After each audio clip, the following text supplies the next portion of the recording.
বর্তমান সময়ে সবাই সবার দাবি শাহবাগে যা অথবা কি শাপলা চত্বরে গিয়া দাবি দাওয়া পেশ করতেছে। কয়দিন আগে আনসার করছে, আবার কালকে রিক্সা চালক করছে। তাদের যে লিফলেটটা সেটা আজকে পাইছি আমি হাতে, সেটাই পড়া শোনামু। তাদের এই দাবিটা কোন সংগঠন উত্থাপন করলো? জাতীয় রিক্সা ও ভ্যান চালক সংগঠন। তারা এই লিফলেটে কি বলছে? 1971 সালে দেশ স্বাধীন করতে মুক্তিযুদ্ধে রিক্সা চালকরা ঝাঁপিয়ে পড়েছিল মানুষ হয়ে ইঞ্জিনে চাকা ঘুরিয়ে দেশ গড়ার কাজে। বর্বর পাকিস্তানি হানাদার বাহিনী 25শে মার্চ কালো রাতে হামলা করেছিল নিরস্ত্র রিক্সা চালকের উপর। রিক্সা চালক না ভাই, ঢাকা বিশ্ববিদ্যালয়ের পোলাপান গোপরে চালাইছে, কি বেশি ওদের উপরে চালাইছে, শিক্ষিত মানুষের উপর বেশি চালাইছে। এক রিক্সার উপরে পড়ে আছে যাত্রীর সঙ্গে চালকের লাশ, যা আজও জাতি স্মরণ করে। স্বাধীনতার পর থেকে আজ পর্যন্ত রিক্সা শ্রমিকরা অবহেলিত, তারা তাদের ন্যায্য অধিকার পায়নি। মানবাধিকার বঞ্চিত এই জনগোষ্ঠী। দেশের সব শ্রমিকেরা স্বাধীন, আর রিক্সা চালকদের ফেলে দেওয়া হয়েছে আস্থা করে। সম্প্রতি স্বৈরাচার শেখ হাসিনার পতনে রিক্সা শ্রমিকরাও প্রাণ দিয়েছে। হ্যাঁ, শেখ হাসিনার এই পতনের সময় রিক্সাওয়ালা মামারাও কি আন্দোলন করছে, কিন্তু আমাদের কথা কেউ মনে রাখেনি। আমাদের বৈষম্য দূর হয়নি। তাই বৈষম্য দূর করতে 10 দফা দাবি তুলে ধরেছি। তাদের 10টা দাবি খুবই ইম্পর্টেন্ট। তারা খুব শিক্ষিত, এই দাবিগুলা পড়ার পর বুঝতে পারবেন তারা আসলে কি শিক্ষিত রিক্সা চালক। স্বৈরাচার শেখ হাসিনা সরকার পতন আন্দোলনে শহীদ সকল রিক্সা চালক ও আহতদের তালিকা প্রকাশ করতে হবে। তাদের পরিবারকে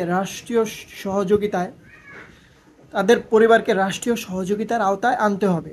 হ্যাঁ, এটা আমিও মানি, এটা করা উচিত। যুক্তরাষ্ট্রের শ্রমনীতির আদলে বাংলাদেশের রিক্সা চালকদের 1 নম্বরে রেখে শ্রমিক হিসেবে ঘোষণা করতে হবে। আমি এই সম্পর্কে জানি না, যুক্তরাষ্ট্রের শ্রমনীতি সম্পর্কে। এটা যদি আমি রিক্সা চালক মামা করে জিজ্ঞেস করি, আশা করি তারাও বলতে পারবো না। টিএসসি থেকে আসার পথে কি বললাম যে মামা কালকে আপনাকে আন্দোলন হয়েছে, গেছিলেন? বলে মামা ওইসবে যাই নাই, ওই 2-3 দিন চলবো, তারপর আবার শাটডাউন হয়ে যাবো। যা বুঝলাম তার কথায়। আচ্ছা, এটা খুবই যুক্তিসঙ্গত একটা দাবি দিছিল 2 নম্বরে। আচ্ছা, 3 নম্বরে কি করছে? রিক্সা চালকদের স্বাস্থ্যসেবা, ছেলে মেয়েদের লেখাপড়া ও বাসস্থানের ব্যবস্থা করতে হবে। ভাই আচ্ছা, এটাও মানলাম, এটাও একটা যুক্তিসঙ্গত দাবি, লেখাপড়ার খরচ। আর বাংলাদেশটা ভাই পুরোটাই গরিব, কৃষকরা অবহেলিত, এটাও বুঝতে হইব।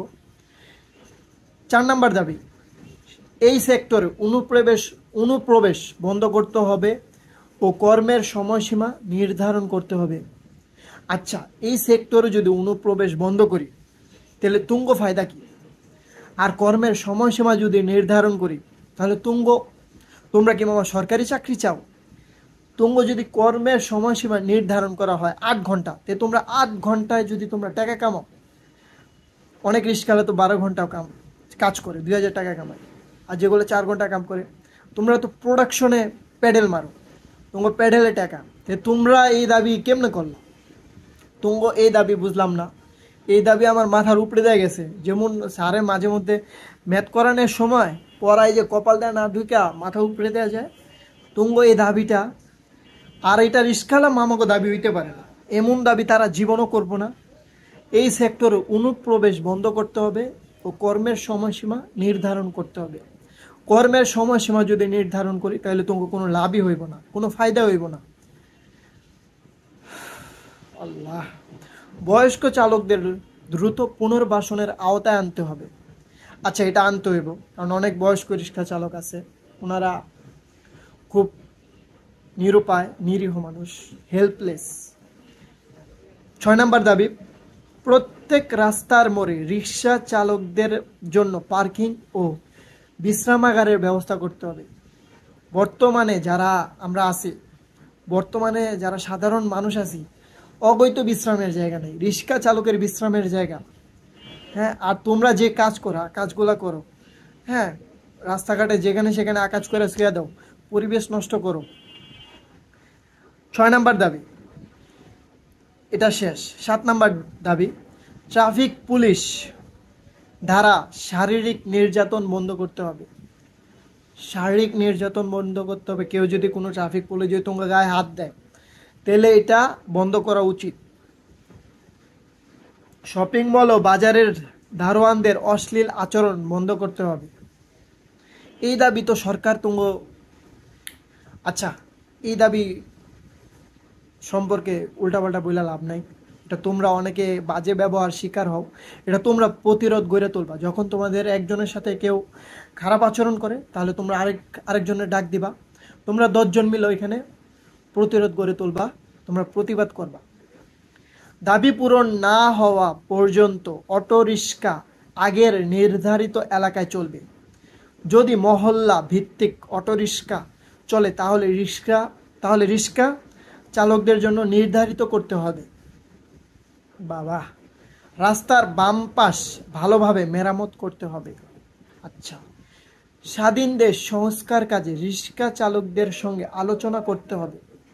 তোমরা এত শিক্ষিত হয়ে গেছো, তোমাগুলোকে এখন আলোচনা করতে হইব এবং তাদেরও সংস্কার কাজে অংশ নেওয়ার সুযোগ দিতে হবে। তোমরা সুযোগ চাও, যারা সুযোগের যোগ্য তারাই তো সুযোগ পায় না। তোমরা কি লেগে সুযোগ চাও? তোমরা কাজ করবা আর পেট নীতি করবা, তোমরা পেট পূজা করবা। সবাইকে ট্রাফিক আইন শেখার জন্য বাধ্য করতে হবে। হ্যাঁ, এটা ঠিক আছে, অনেক রিক্সা চালক ট্রাফিক আইন জানে না। ঢাকা শহরের বেশিরভাগ রিক্সা চালক অক্ষরজ্ঞানহীন। তারা কোনো রকম প্যাডেল মারে আর টাকা কামায়। এই যে পুরাটা যে পড়লাম, আমার মনে হয় রিক্সাওয়ালা মামারা সরকারি চাকরি চাইতেছে। তোমরা দেশ গড়ার কাজে গুরুত্বপূর্ণ অবদান রাখো। তোমরা শ্রমিক, আর প্রত্যেকটা শ্রমিকই বাংলাদেশের সমান। কৃষি বলো, গার্মেন্টস শ্রমিক, কৃষক শ্রমিক, রিক্সা চালক, সবার গুরুত্বই বাংলাদেশে অনেক। ভিডিওটা এই পর্যন্তই। যদি কোনো কিছু জানানোর থাকে তাহলে কমেন্ট বক্স তো আছেই, আপনারা লিখবেন।